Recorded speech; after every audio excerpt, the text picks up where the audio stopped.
Welcome to another Screenfish One-on-One. I am thrilled this week to be speaking with Chris Strikes, the director of Queen of Carnival.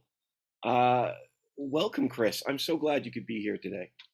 Thank you, Steve. It's really an honor to be here to talk about becoming a queen today. Yeah. Oh, I'm sorry. Of course, Becoming a Queen is the title of the film. I apologize. Yes, it is fantastic. What a wonderful film. And what honestly, and this sounds a little weird, because of the nature of the film. But the ending was quite gripping, actually. The competition plays out in a way that I didn't expect it was going to. And it is a great film. I really am glad to have the time to chat with you. Thank you. Thank you. I appreciate that. I was wondering, for you, how is it that you came to connect with Joelle? What was it that brought you to the story? Yeah, so Joella and I had worked on a previous project together on a short film. And when I went to her house for the first time, because we did the table read at her house or her mom's house, um, she they have all these carnival photos all over the walls, like blown up photos of Joella in costume and whatnot from previous years, and her headpieces as well as Mishka's headpieces in past years are on display around the dining room area, and the chess pieces are on display in the basement. And there's just photo collages like basement and living room, and I was like, this is incredible. I've never seen this before. For her, for Joella, it was just like she didn't realize, I guess, at the time, the significance of it. And I was like, has anyone ever told your story? And she's like, outside of a few like, interviews with news channels, like 2 minute pieces or 5 minute pieces, no one's ever told their story. And I was like, just seeing this for the first time, like this is something special. And I bet this represents like many people's houses as well too, who have grown up in Carnival, who love Carnival. And I think we need to find a way to tell your story here. So that's how it all began. It's an incredible story, and I mean nine straight, well, not 9 straight years, but 9 out of 10 years victory as the queen. What is it about Joelle that sets her apart? Yeah, it was 9 out of I think 14 years in total, 7 in a row. That's probably what you're Seven in a thinking. row. Yes, I'm sorry. Yeah, yeah, yeah. So what sets her apart? Like, I mean, it's not just her, but her whole team. So Joella really knows how to portray a costume and really knows how to perform and portray the character of the costume. So she's very exceptional at that. And then there's the other side of it, her costume designer, Kenny Coombs, who's just phenomenal every year with his designs. And he like Kenny's not looking to beat you. He's looking to just blow you out of the water. Like, he has that mentality. Um, and like for him there's kind of like and you see it in the film as well too, there's like a charming arrogance to him as well too, that I guess makes sense when you just see how big and elaborate the costumes are, how detailed they are. Luann and there are other people in the mass camp that help Kenny year over year.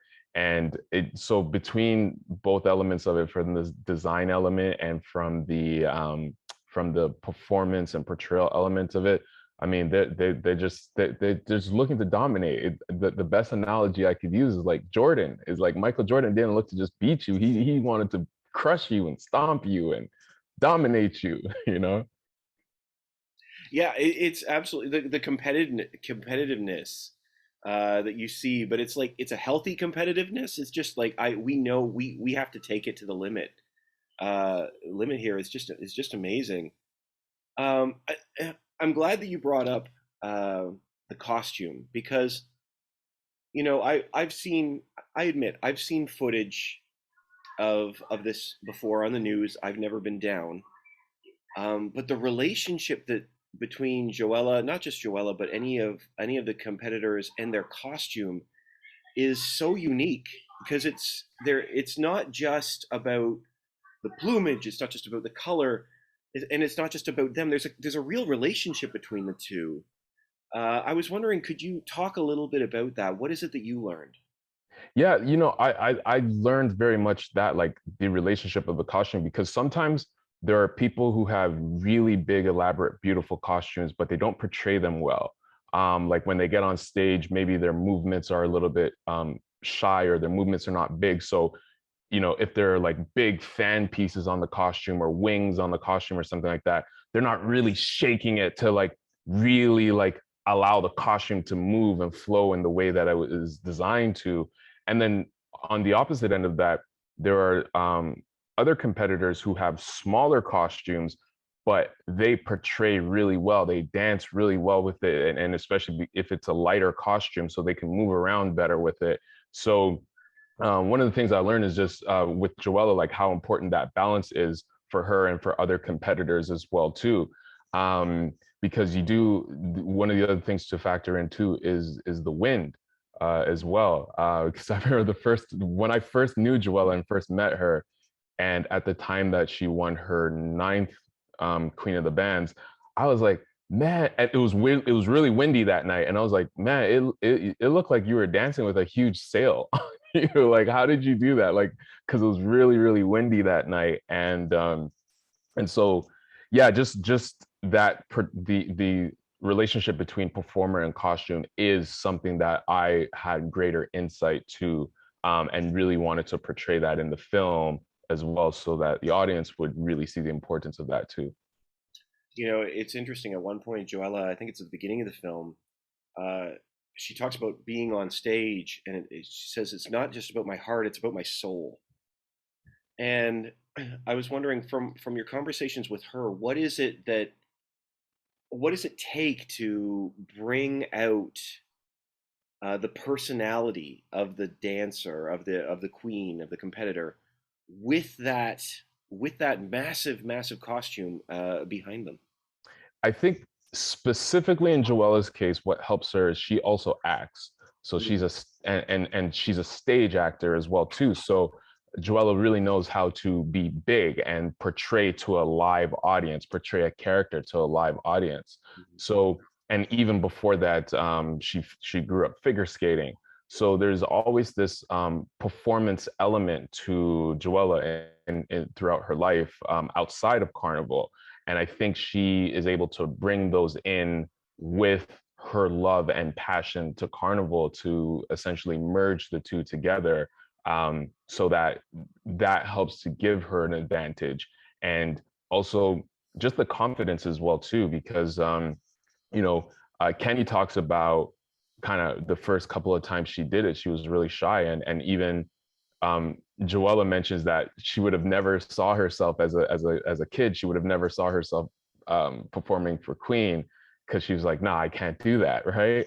mm. So I think between her background and the confidence that Kenny has given her, the confidence that her family has given her as well too, all those elements help go into just her channeling of the character every year, or the theme every year. And I think that's what's really helps her give a strong portrayal every year. Mm. Yeah, absolutely. It really is amazing to see the footage that you've got there and just see this relationship she's got with the crowd. You show, and there's scenes of her on stage dramatically outside it, like involved in dramas as well. And you see she sort of understands that. It's pretty incredible. I was wondering, from your perspective, I want to talk a little bit about Carnival itself. Mhm. What do you think is so? Why is Carnival such an important part of the calendar year for especially for the city of Toronto? Yeah, so the reason why it's such an important event is that it goes back to the roots of it, like where Carnival, specifically Caribbean Carnival, comes from, right? And the history of Caribbean Carnival is essentially um, it's two things. It's mocking of European oppressors, and it's also slave rebellion. Um, so that energy has carried itself through generations and generations and generations. For example, in Trinidad, like Trinidad, Carnival's a holiday, right? Whereas here, Carnival's not really a holiday. Like it happens to fall on a holiday, but it's not in of itself a holiday. Whereas Trinidad, Carnival is a holiday. In Barbados and St. Vincent, in so many islands, Jamaica just had their carnival as well too. And carnival's a little bit newer in Jamaica because it's Jamaica has a different history. So I'm not sure if it's a holiday there yet. Right. But just with that deep ingrained significance from those times, and what, because a lot of the historical characters are actually portraying um certain scenarios or certain notorious characters back from those days of slavery, and those stories just get told over again and again. So that's what's really at the heart of it, Hmm. is this celebration of which evolved into a celebration of freedom once slaves were emancipated. For example, Barbados crop over, which is actually right after Toronto's carnival, crop over started with the burning of the cane sugar as a rebellion for the slaves to be like, we're not doing this anymore. We're not doing this as, until we're freed type of thing, right? So this type of history and this type of energy and spirit is what, even for people who may not know that, it's what is at the core of Carnival. And I think that's why it's so important, because you have so many Caribbean immigrants who have come to Canada and have brought it here in Toronto to continue it here in Toronto. And especially with Toronto's connection to the British Empire and their own involvement in slavery, and also now declaring August 1st Emancipation Day, that just goes to speak to the significance of the time, the significance of emancipation of not just African slaves from the British Empire, but also too from Spanish, from French as well too. And so it's just all these energies and all these spirits that come together from the history, and that celebrating emancipation is, I think, what is so important for people year over year. It's in your blood. You're born with it.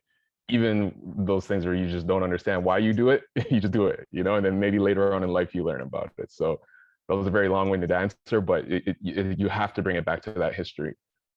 Yeah, I'm so glad you did because before this film and our conversation, I wasn't familiar with that deep connection with the history in that way. And one of the things that, especially that of emancipation, and one of the things that comes up in the film, I thought was very interesting, was this in the spirit of freedom and emancipation, this idea of beauty standards and a push away from sexuality in within the not just the competition, but um, carnival itself. This idea of accepting people no matter what form they come in. I just I thought that was such a fascinating idea that comes out within the celebration. I was wondering if you could talk a little bit about that, about your experience with that. Yeah, like that is one of the beautiful things that you see about Carnival, is that you see people in like all different races, shapes, sizes, Mm. men and women. There's a shot that I have of a woman that I didn't know that I couldn't fully read the shot until I was in post, and I was like, wait a minute, is she pregnant? Like, so even just that, like, you know what I mean? Like, just it really bringing everybody together for this celebration of freedom and this celebration of freeing up, and freedom knows no face, it knows no gender, it knows no identity. Freedom is freedom, right? So the fact that Carnival is, it attracts that and speaks that message, whereas any and everybody can be involved and is welcome. I think for me that's the most beautiful thing, right? Because there's always been jokes in like, especially when I was younger, and like, with my older generation of like relatives and parents and stuff like that, where sometimes they look at certain people on the road and they're like, how come she dip on the road with belly all hang out and everything? But it's like, to see like that they just don't care, to see that they just don't care. They're out on the road, they're having fun. They don't care who's watching them. They don't care who has any judgment on them. It's just literally that sense of freedom and love and bliss.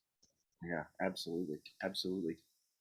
Um, I know we're starting to get low on time, but I wanted to ask you this as well. There is a fascinating conversation taking place. I guess it's about near the end of the film, toward two-thirds of the way through the film, about this idea of craft and fine art. And I was wondering, there's a suggestion that maybe this sort of the sort of pageantry that we see, especially in the competition with Joella, is underappreciated. Do you think that that's the case? And if so, what can we do better? What can we do differently? I think that is the case, and I think you know what I think and one of the things that we can do to improve it is to help understand the history of this. So, for example, one of the reasons why steel drum is so important to um, calypso music and essentially Caribbean culture and carnival culture is that the drum was banned by British oppressors, British, not just British, but European oppressors. The drum was banned. So the drum actually became part of rebellion, right? And part of protest, which led to the music that where we are today, hundreds of years later. So um, there's always been sort of an underappreciation of how we express our art. And I think understanding the history of where it comes from to know that a lot of this art was a rebellion, a lot of this art was protest. And so knowing that history and then bringing it fast forward to really see the amount of love and care and attention to detail that goes into these costumes, which is what I tried to portray with Kenny, literally just sitting there and stapling like hundreds of piettes together and whatnot. So I think just a greater understanding about this, and I think as much as everybody likes to focus on the party element of carnival, which is a beautiful thing, don't get me wrong, it's one of the best times you'll ever have. If we can also just make sure that we continue to shed light on the artistic side of things and telling the artistic story of these things so that within the outside world there is more of an understanding to see where this does come from, and to see that this is fine art as well too, and this is just how we express our art. It's in a different way. I appreciate that, Chris, and thank you so much for the time. The film is great. I was really fascinated all the way through it, and I feel like I learned a lot. And I really, yeah, like I said, that ending was surprise. The way it plays out, it caught me by surprise. It's I think it caught all of us by surprise when it played out in real life. man, man. Anyway, no spoilers, but man, I appreciate it. Thank you so much for the time. I really do wish you the best. Thanks so much. Awesome. Thank you so much, Steve. This was incredible. Thank you. Thanks. Have a great day. Thank you, you too.